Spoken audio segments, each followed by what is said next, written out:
Rekonstruksi kasus pembunuhan perempuan di Ciamis mengungkap fakta-fakta memilukan sekaligus mengerikan. Tersangka, Eli Kasim Zakaria, tak hanya menghabisi nyawa korban dengan keji, tapi juga sempat tidur di kamar yang sama dengan jasad korban selama 2 malam. Kasat Reskrim Polres Ciamis, AKP Carsono, menjelaskan bahwa korban diduga dibunuh hingga meninggal menggunakan sabuk. Autopsi sementara menunjukkan adanya memar pada leher korban, yang menguatkan dugaan pembunuhan dengan cara dicekik. Kami menduga korban meninggal di adegan ke-38, saat pelaku menggunakan sabuk untuk menghabisi nyawanya. Peristiwa ini terjadi 5 hari sebelum jasad ditemukan, ujar Carsono, lebih memilukan lagi. Setelah melakukan pembunuhan, pelaku tidak langsung melarikan diri. Ia justru tinggal bersama jenazah korban selama 2 malam. Dalam kurun waktu itu, pelaku sempat keluar kos untuk ngopi, menjual perhiasan korban, dan membeli kantong plastik guna membungkus jenazah.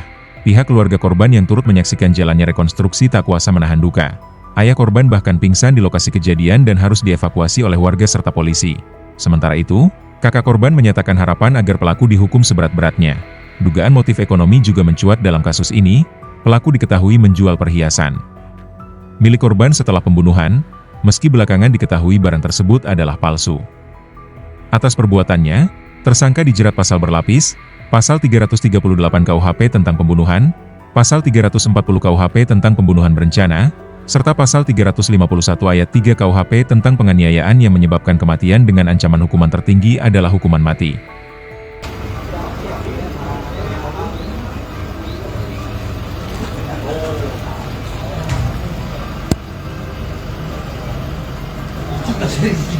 Rekonstruksi kasus pembunuhan perempuan di Ciamis mengungkap fakta-fakta memilukan sekaligus mengerikan.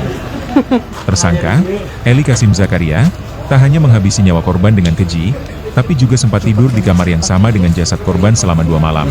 Kasat Reskrim Polres Ciamis, AKP Carsono, menjelaskan bahwa korban diduga dibunuh hingga meninggal menggunakan sabuk.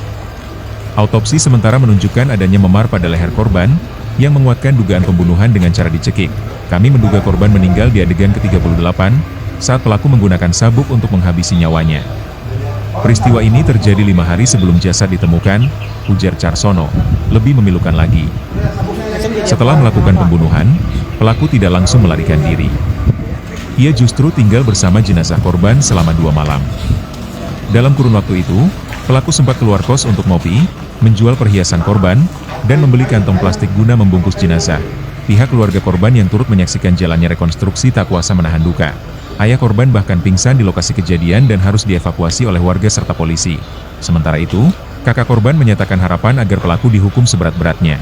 Dugaan motif ekonomi juga mencuat dalam kasus ini, pelaku diketahui menjual perhiasan milik korban setelah pembunuhan, meski belakangan diketahui barang tersebut adalah palsu.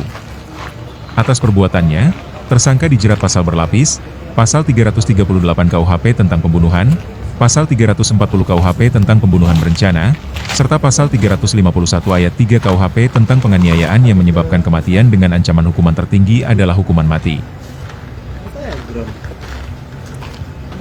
Alamatnya mana cek aja sepi di kantor di sana. Desa naon? Korban Bang Sawit. Kok diantarkan? Bang Sawit di mana sekarang? Benar. Kita ada dong orang banyak. Download Tribun X sekarang. Menghadirkan lokal menjadi Indonesia.